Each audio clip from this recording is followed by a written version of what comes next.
Aleluia.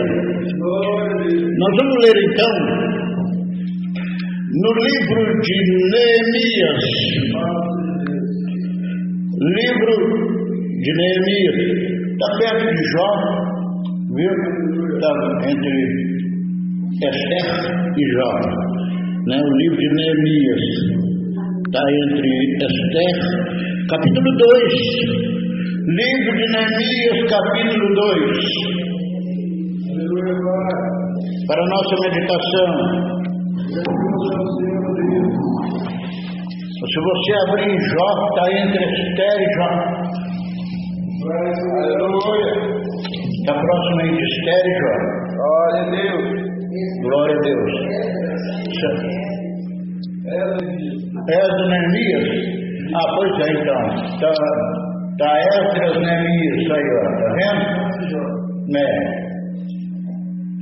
Esdras, Neemias. Aleluia. Quem encontrou aqui também? Vamos ler então. O meu epígrafo aqui, o título da leitura aqui está assim: Artaxerxes permite a Neemias ir a Jerusalém e edificar os muros. Sucedeu, verso 1: Sucedeu, pois, no mês de Nisan, no ano 20º do rei Artaxerxes, que estava posto vinho diante dele, e eu tomei o vinho e o dei ao rei. Porém, nunca antes estivera triste diante dele. E o rei me disse: por que estás triste o teu rosto? Pois não estás doente. Não é isto, senão tristeza de coração. Então teme muito, em grande maneira.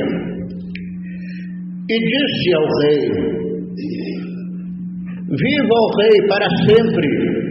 Como não estaria triste o meu rosto, estando a cidade, o lugar do sepulcro dos meus pais, assolada e tendo sido consumida as suas portas a fogo? E o rei me disse: que me pedes agora? Então orei ao Deus dos céus. Senhor nosso Deus e nosso Pai, no grande nome eterno e santo do Senhor Jesus, eu venho suplicar ao Senhor aqui, ó Pai, para que o Senhor, que é o dono da palavra, porque o Senhor colocou esta excelência em vaso de barro, ó Senhor, para que a glória e a honra seja do Senhor. Por isso, no nome do Senhor Jesus, me dá uma palavra para a igreja, dá sabedoria, abençoa, que nesta manhã, não só eu, nós que estamos aqui nesta tribuna, mas os irmãos sintam, todos nós, toda a igreja, sinta a presença do Senhor. Ó Pai, em nome do Senhor Jesus, eu agradeço ao Senhor. Amém? Podemos sentar.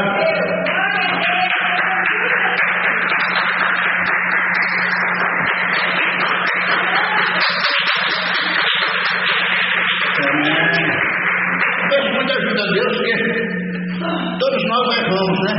E muitas vezes erramos até na pregação aqui em cima do púlpito aqui, não é? Teve um dia Deus que eu estava pregando, e aí o que acontece? Na hora que eu estava pregando, eu falei que subiu do rio Nilo, no sonho que o faraó teve, 3 vacas gordas. Coisa triste, hein? Claro que toda a vida eu sei, lendo a palavra do Senhor Jesus, a palavra do nosso Deus, há quanto tempo eu sei que são 7 vacas gordas, primeiramente, e depois 7 vacas magras, depois 7 espigas cheias, e depois 7 espigas, né, mirradas. A gente sabe disso, mas a gente erra, né? Mas graças a bom Deus, por isso eu peço graças a Deus, para mim transmitir a palavra do Senhor, porque muitas vezes a gente pode até falhar, mas a palavra de Deus não deixa de ser aplicada, e o Senhor nosso Deus não deixa de abençoar você e a nós também, amém? Em nome do Senhor Jesus. E eu fico maravilhado aqui, achei importante essa passagem, porque o Neemias estava adiante do rei, ele era copeiro do rei, E ele estava diante do rei. Levou o vinho, né? Que o copeiro pegava o vinho, colocava num copo, provava, porque primeiro era ele que provava, se tivesse veneno, quem ia morrer primeiro era ele, né? Não o rei. Também o que servia comida era a mesma coisa naquela época, né, o pastor? Servia, primeiro ele provava, depois ele servia ao rei. Qualquer coisa ali, era ele primeiro que morria. Então, o Neemias provou o vinho, e quando ele provou o vinho, ele deu ao rei. Mas o rei notou uma diferença naquele homem, e sucedeu, pois, então que ele tinha provado o vinho, e ele estava diante do rei, e ele tomou o vinho. Porém, ele nunca teve triste diante do rei. Uma coisa que eu quero falar é isso. Nós apresentarmos adiante do Senhor nosso Deus,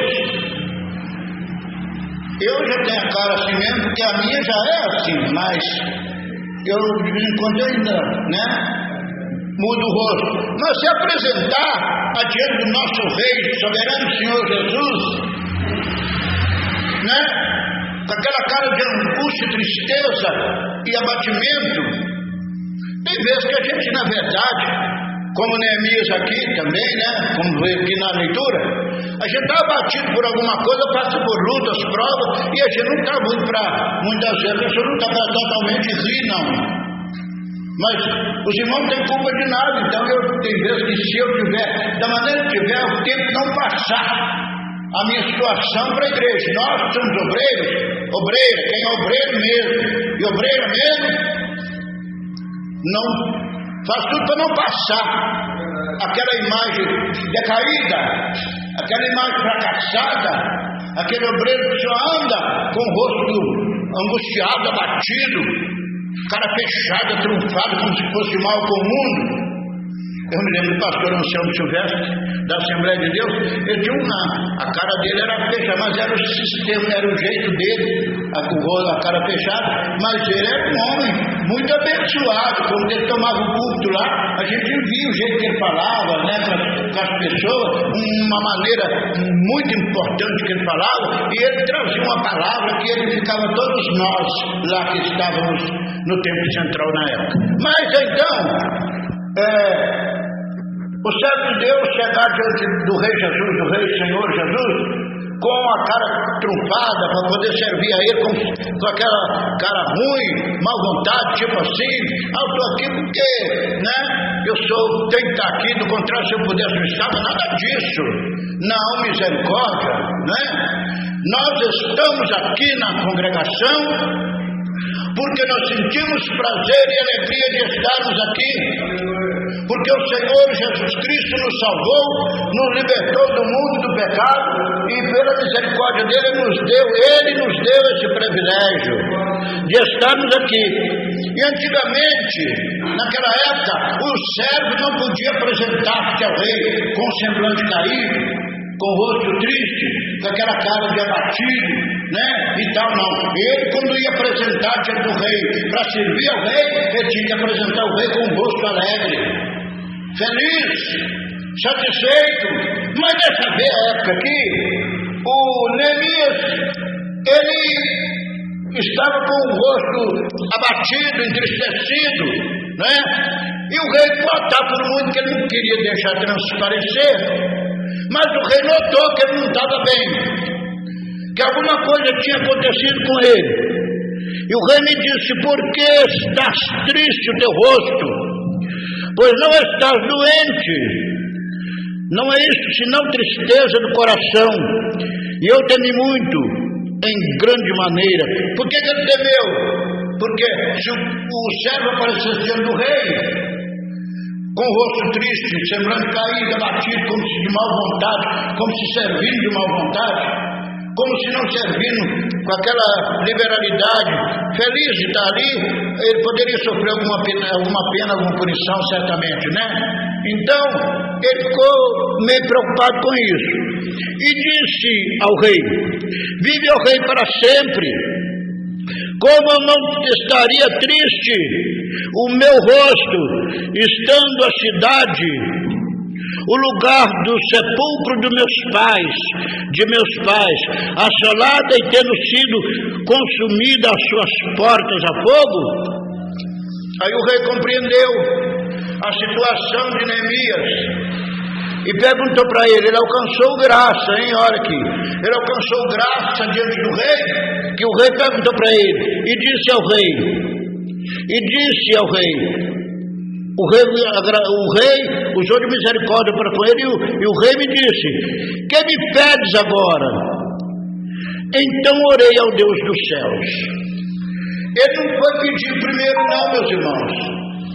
Tem hora que nós queremos fazer alguma coisa e nós não oramos, nós não pedimos primeiro ao Senhor: Senhor, me dá sabedoria para eu poder chegar diante daquela autoridade, adiante daquele advogado, adiante daquele senhor superior lá, para eu conversar com ele e pedir alguma coisa.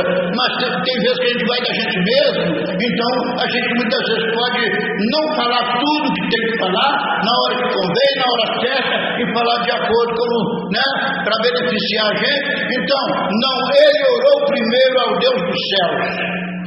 Eu achei muito importante essa passagem, isso me chama muita atenção, que a oração em todo tempo, para tudo que você vai fazer, que eu vou fazer, ou que nós vamos fazer, é muito importante. E disse ao rei: se é do agrado do rei, e se o teu servo é aceito em tua presença, peço-te que me envies ajudar a cidade do sepulcro de meus pais, para que eu a edifique. Então o rei me disse, estando a rainha sentada junto dele: quando durará a tua viagem e quando voltarás? E aprove ao rei enviar-me, apontando-lhe um certo tempo. Por quê? Vocês sabem da história, a gente já pregou aqui muitas das vezes, a história de que quando o povo de Israel, por causa dos seus pecados, por causa das suas transgressões, ainda que avisado pelos profetas, que madrugando Deus enviava a eles, madrugando e falando com os reis, eles não obedeciam, antes zombavam, maltratavam, humilhavam e faziam crueldade com os profetas do Senhor. Então nós sabemos do que aconteceu, e quem não sabe eu vou falar agora, que a grande Babilônia entrou na cidade, destruiu o templo de Jerusalém, quando Nabuzaradã, que era o comandante do exército da Babilônia, por ordem de Nabucodonosor, eles foram e destruíram o templo do Senhor, levando o povo cativo para a Babilônia, onde Deus determinou que eles ficariam cativos ali por 70 anos. E então ali no reinado da Babilônia,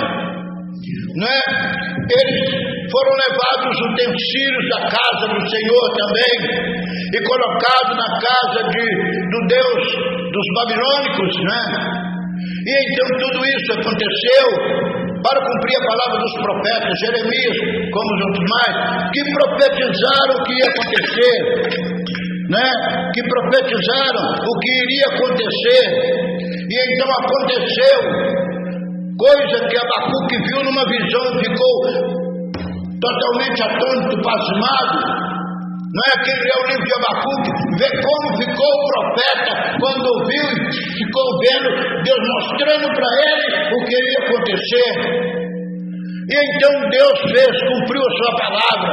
O povo foi levado cativo para a Babilônia, e lá 70 anos eles como escravos. Mas não, como eu já preguei aqui antes, já falei com os irmãos, aquela pessoa que é ousado, se Deus tem que me provar o Senhor, provar nós aqui, muitas vezes, e vem aquele que vai aqui, é usado como o vingador para provar nós, como aquele que é usado como instrumento para provar a gente. Ele também deve pensar duas vezes e pensar, eu não devo, pegar e se eu estou sendo usado como a pessoa que vai provar por causa dos pecados da gente, ele pode entender que também existe um Deus acima de todos nós, aquele que é o vingador, aquele que é o que foi colocado por Deus como o chicote para nós. Ele também vem o tempo dele, em que ele também vai ser provado e vai receber também o dele.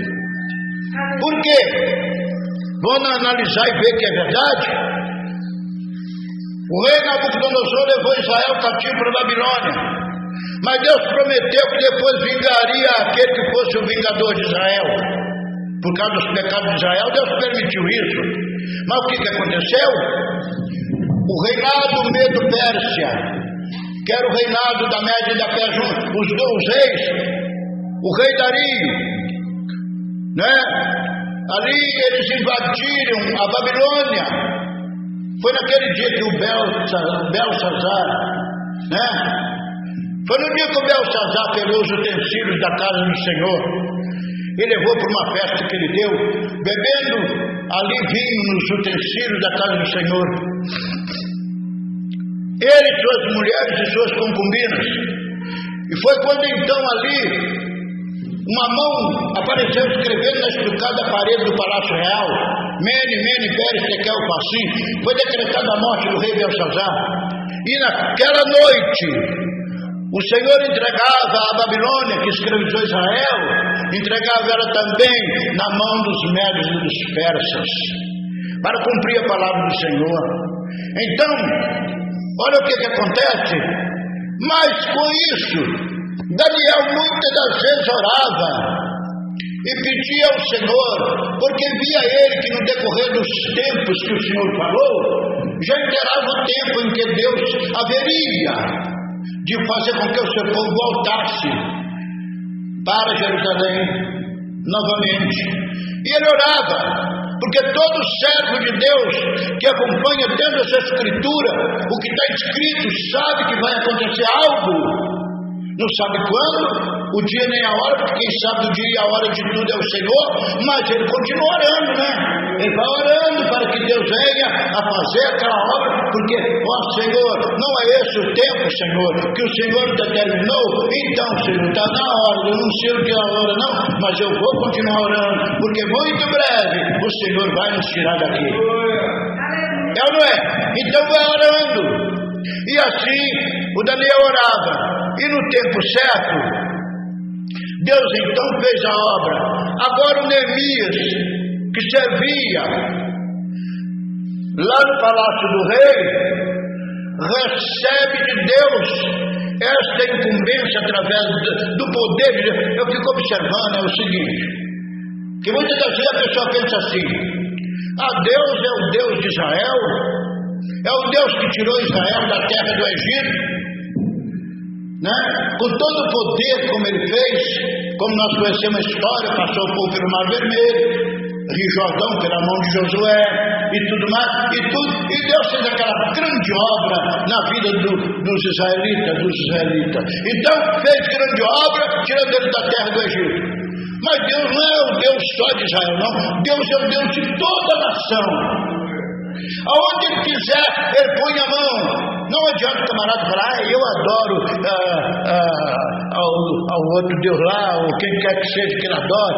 Eu adoro a Buda, eu adoro a esse Deus, eu adoro aquele Deus. Que Deus que eu quero? Deus que eu conheço, Deus que eu conheci e que eu entendo, é só o Senhor, o Deus que criou os céus e a terra. O resto para mim é estátua de ouro, boneco de gesso, coisa de barro, coisa de ferro, feito de pedra, onde quer que se queira fazer, não é? Mas o Deus do céu, Ele criou os céus, a terra e o mar, e tudo que neles há. Ele é o único Deus, o único Senhor. Não existe Deus a não ser o Senhor, o Criador do céu e da terra, não. Então adora isso assim, o outro adora aquilo, o outro aquilo, aquele Deus dele, que Deus dele, que Deus que o quê? Deus é misericordioso. O que Deus fez? Deus é o Senhor. Lá no Egito eles adoravam a Ra, adorava a Osíris, adorava a um touro, tinha as águas do Nilo como sagrada. Deus fez juízo em cima dos deuses dele. O rio que eles tinham por muito sagrado, as águas do Nilo eram sagradas. Deus pegou e fez com que ela transformasse em sangue. O Nilo não é sagrado para vocês? Então toma sangue, e bebe sangue no lugar de água. Precisa aprender que eu sou o Senhor. Ah, pastor, mas os magos que vieram também, né, fizeram a mesma coisa, né? Os Janes e Jambres, que resistiram a Moisés naquela época, fizeram também, os magos do Egito, né? Fizeram também a mesma coisa, mas eles não conseguiram fazer com que a água voltasse a ser água. Fazer uma águazinha na transformação com a técnica deles de magia, eles fizeram, mas fazer a água voltar a ser água, aí é que é o tal, né? Depois eles adoravam a Ra, né? Que era tipo de uma rã, diz que ela tinha fertilidade, Deus falava, sei lá, aí adorava esse troço aí o que aconteceu? Deus fez juízo em cima deles. Vocês adoram a Ra, né? Vocês gostam de rã, né? Toma rã.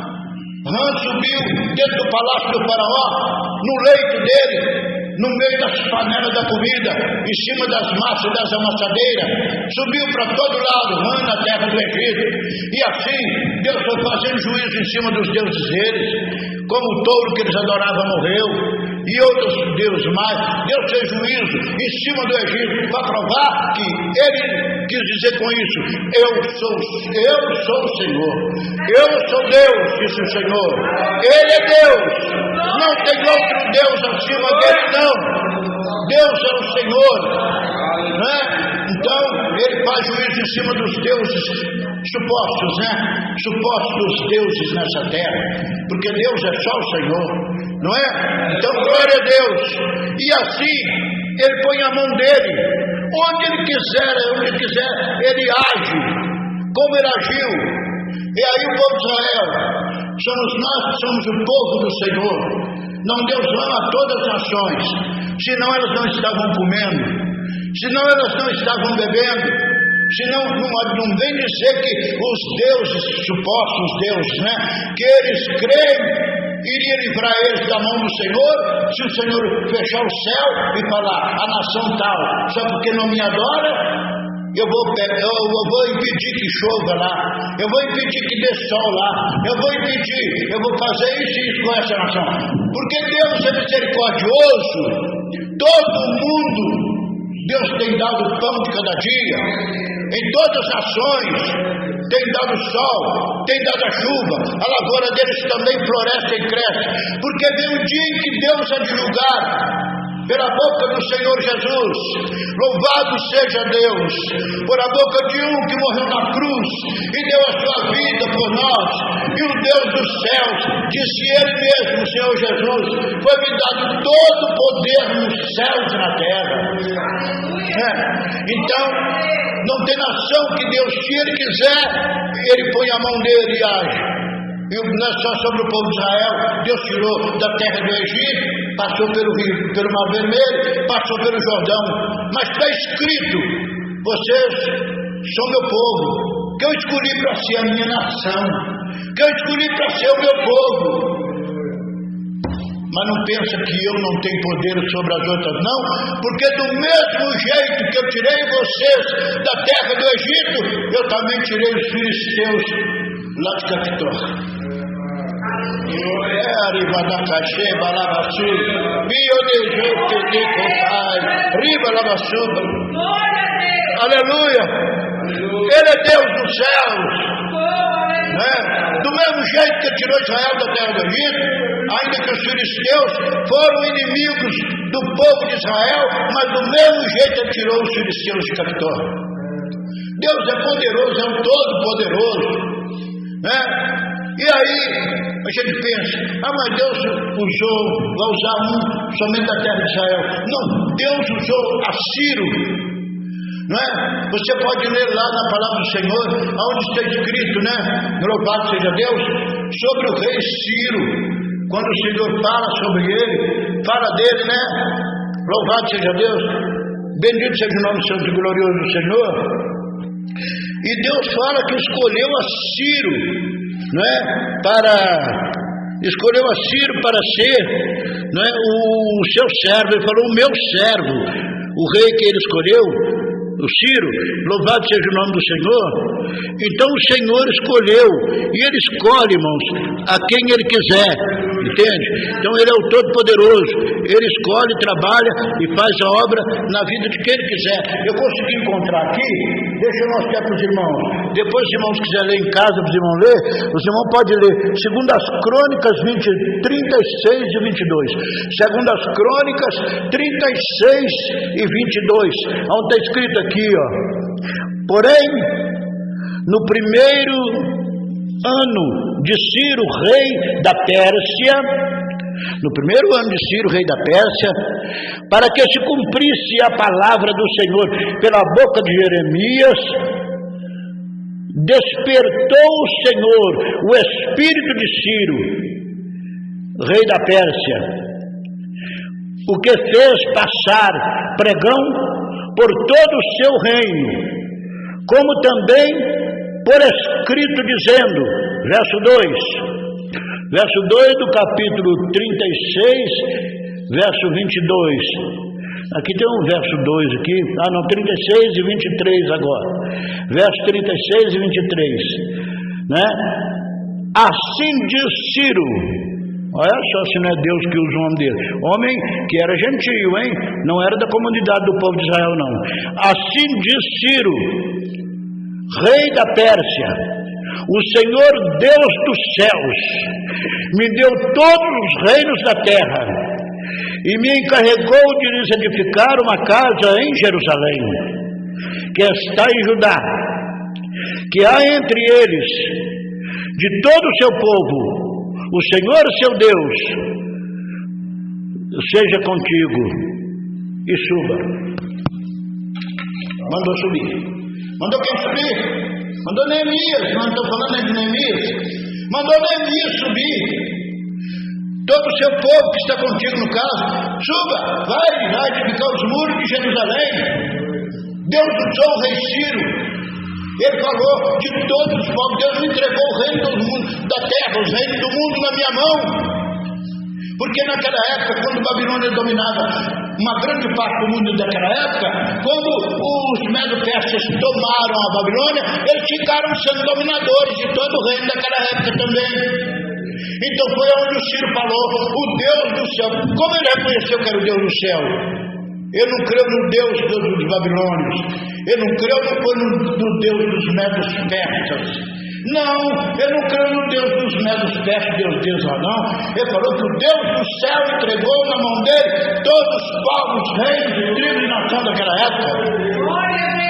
Ele louvou a Deus e falou e autorizou ao Neemias para subir, né? O Deus do céu entregou na minha mão. Se ele entregou na minha mão, eu te dou a ordem, pode subir, né? Glória a Deus. Entregou na mão dele e ele deu a ordem para que o Neemias subisse, né? E disse mais ao rei, louvado seja Deus, pedindo. O Neemias foi inteligente e ele não foi assim de qualquer maneira. O rei mandou ele pôs o peito na frente e saiu igual um vitorioso, igual um campeão, igual assim um exaltado, né? Um orgulhoso, né? Eu consegui. Não, e saiu de qualquer maneira não. Aqui olha, disse mais ao rei, o Neemias, se ao rei parece bem, dê-se-me carta para os governadores da além do rio, para que me deem passagem até que chegue a Judá. Eu pedi ao rei, senhor pode, por favor, eu sei que vou passar pelos reinos para aqui afora, até eu chegar em Jerusalém. Os dominadores desse reino, ainda que eles estão debaixo do poder do Senhor, ó rei, eles vão cuidar de mim, como é, aonde eu já vou, o que eu já vou fazer, por que eu estou passando. Eles vão pensar que eu estou transgredindo contra o rei e fugindo e saindo fora, rebelando-me contra o rei. Então, senhor, por favor, rei, me dá uma carta para que eu apresente a eles. E ele alcançou graça diante de Deus e do rei, e o rei deu ele cartas para que ele apresentasse aos governadores das províncias. Está vendo que sabedoria? Isso é uma das coisas muito importantes que nós temos que entender, que pedir a Deus para nos dar sabedoria, até nessa hora, nessa parte, né? Para que nós possamos, no nome do Senhor, né? Fazer a coisa certa. Louvado seja o santo e glorioso nome do Senhor Jesus. Então ele pediu a carta, né? Como também carta para Asaf, guarda do jardim do rei, para que de maneira... Para que me dê madeira, né? Para que me dê madeira para cobrir as portas do espaço da casa e para o muro da cidade e para a casa em que eu houver de entrar. E o rei mas deu segundo a boa mão de Deus sobre mim. Ele também pediu ao rei, né? Peço ao Senhor uma carta para me entregar para o Asaf, que é o guarda do jardim do rei, para que ele me conceda a condição, me dá autorização para me entrar no bosque junto com meus homens e tirar madeira para mim poder fazer uma casa onde eu tenho que entrar, que eu tinha que morar, né? E também para me fazer a construção dos muros de Jerusalém, que estava lá rachado, né? E que estava para... né, destruir o templo e tudo mais. Então ele foi, e o rei deu ele a carta para tudo isso. Só que para terminar agora, não vou ler mais, porque aqui agora tem o nosso está vencendo. Mensagem grande essa, viu? O pastor Ela deve saber. Depois veio o Gesem, né? Depois veio o Tobias, o Sanbalate, Tobias, Gesem, que tinha inveja, ficou com inveja, quando ele viu que Neemias entrou dele, e estava mexendo na construção do muro de Jerusalém, e certamente do templo, né, retificar tudo ali. Quando eles viram aquilo, eles pediram para ajudar, só que o Neemias não aceitou, não, vocês não têm parte aqui com esse assunto aqui não, fica lá tranquilo na nação de vocês, e aqui é com nós, o povo judeu. Só que quando não permitiu eles te ajudar, eles se levantaram contra. Aí enviaram profetas comprados para falar coisas com Neemias, dizendo que não, que Deus não estava ali, que Neemias ia...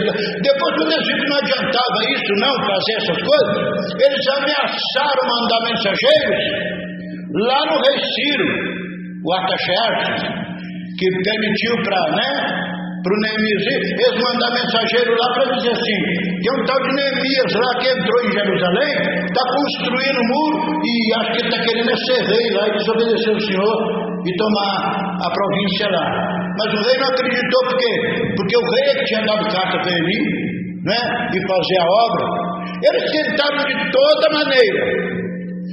Quando o diabo se levantar e você está fazendo uma grande obra para Deus, amém, querido? E o diabo se levantar, vença ele no nome do Senhor. Não dê lugar ao diabo, não para a obra não.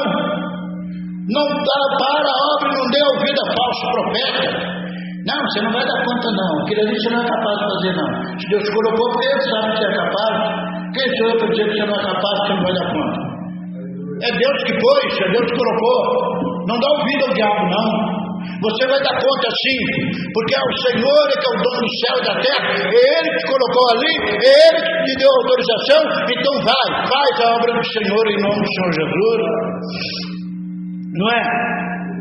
E outra coisa, não põe pessoas estranhas para fazer uma coisa para Deus, profanando o altar ou a obra do Senhor, não?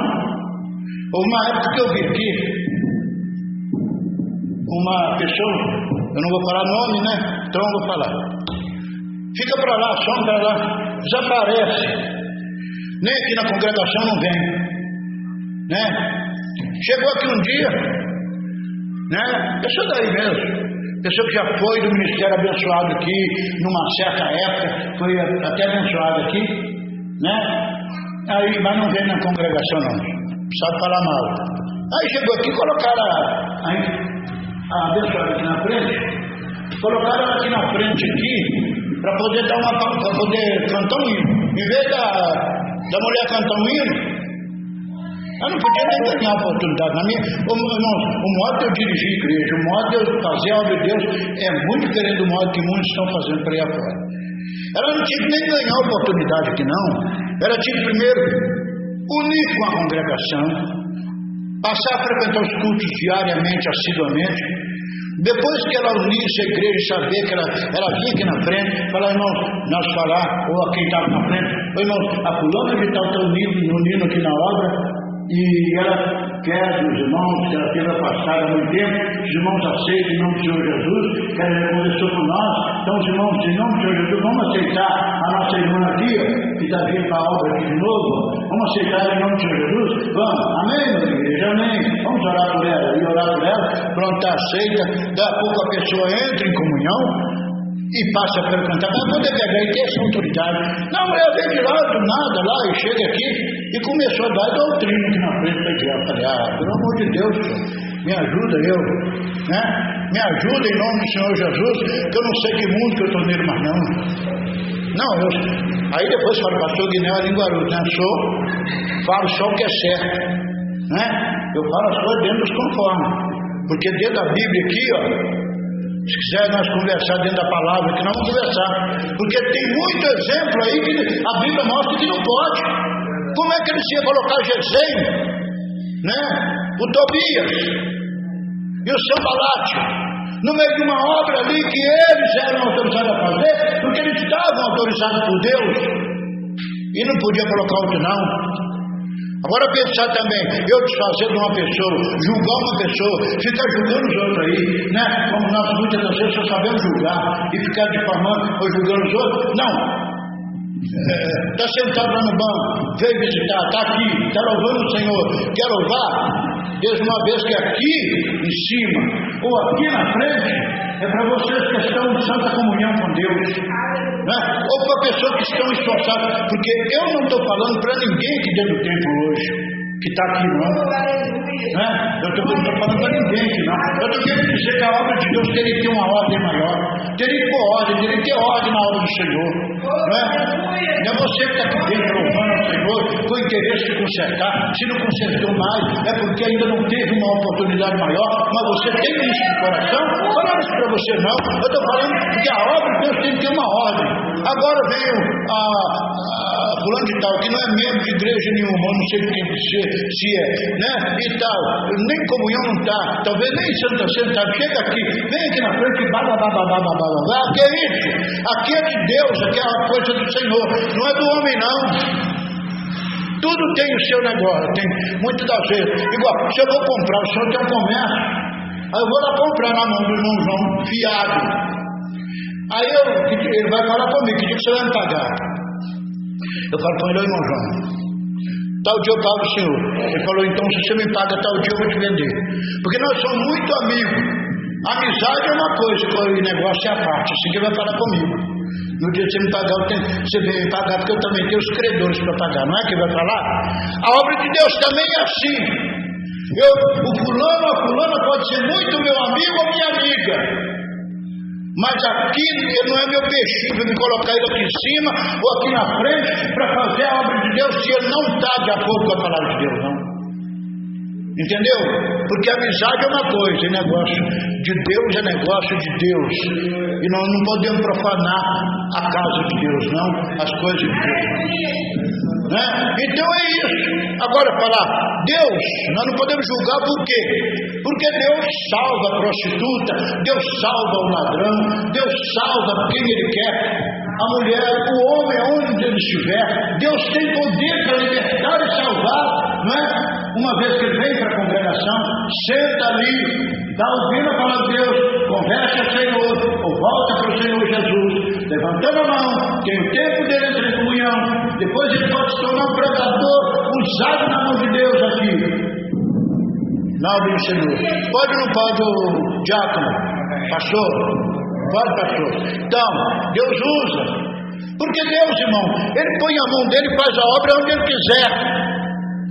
Deus é aquele que chama uma prostituta lá de Jericó para fazer parte da linhagem do filho dele. Já pensou Raabe? Por que eu não posso julgar? Porque não posso, porque Deus não chamou Raabe, a prostituta, e não fez dela uma pessoa que fez parte da linhagem do Filho de Deus. Chama uma Moabita para poder também fazer parte, ser a voz de Davi e da linhagem de Davi, que saiu o Senhor Jesus, que veio o Senhor Jesus. É ou não é? O que aconteceu com Raabe? Raabe com Salmão, não é? Salmão, não é? A Raabe gerou Boaz com Salmão. E Boaz gerou Obed, não é? Boaz gerou a Obed. E o Boaz gerou a Obed com quem? Com a Moabita Ruth, gente, que acompanhou a Noemi, não foi? A nora de Noemi era Moabita. Ela veio, aceitou o Deus de Israel e Deus usou ela. É assim que é. A pessoa veio, aceita o Senhor e Deus usa ele. Lá também a Raabe saiu da prostituição de Jericó, entrou para dentro do meio do povo de Israel, creu no meio do Deus de Israel e Deus então usou ela. Ela de Salmão e Raabe nasceu Boaz. E de Boaz e Ruth nasceu Obed. E de Obed nasceu Jessé. E de Jessé nasceu Davi, que é da linhagem do Cristo, nosso grande Senhor e Salvador. Hein? Está vendo aí? Como é que o nosso Deus põe a mão onde quer? Ele arranca o homem e a mulher do pecado, lá da profundeza do inferno, do pecado, da miséria lá, e traz ele, coloca ele junto dos príncipes do seu povo. Deus é Deus. É por isso que eu não posso levantar a minha voz, ficar julgando, não, antes pegar e pedir misericórdia de Deus para mim, se eu sou assim, e para aquela pessoa também que está aí, que vem, frequenta, porque Deus pode salvar aquela pessoa e ela se tornar um vaso, um instrumento nas mãos santas do nosso grande Deus, Senhor e Salvador Jesus Cristo. Pode ou não pode? Deus é o Deus que faz maravilha. E quem somos nós para dizer ao Senhor, que fazes, né? Deus abençoe a todos. Amém? Tenham um bom domingo. Tenham uma semana abençoada com o Senhor Jesus.